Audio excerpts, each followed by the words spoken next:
Praise the Lord. I am Brother Jones.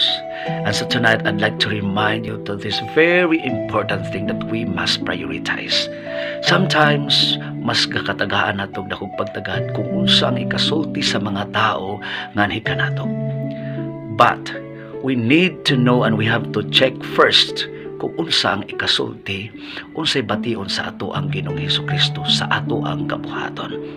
After all, mga kaigsuonan, dili tanan maayo o insakto nga atong kabuhaton, maayo insakto atubangan sa mga tao.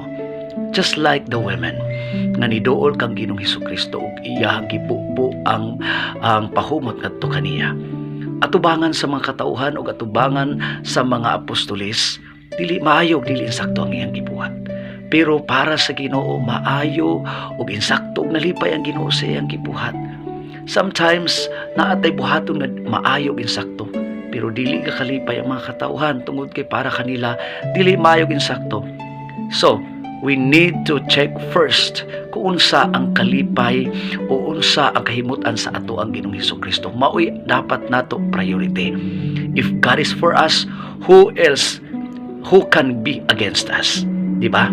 So, if God already placed, who else needs to be placed? Kung ang Ginoo nalipay kanato, kinsa pa may angay natong lipayon nga mas labaw pa sa ato ang Ginoong Hesukristo, diba?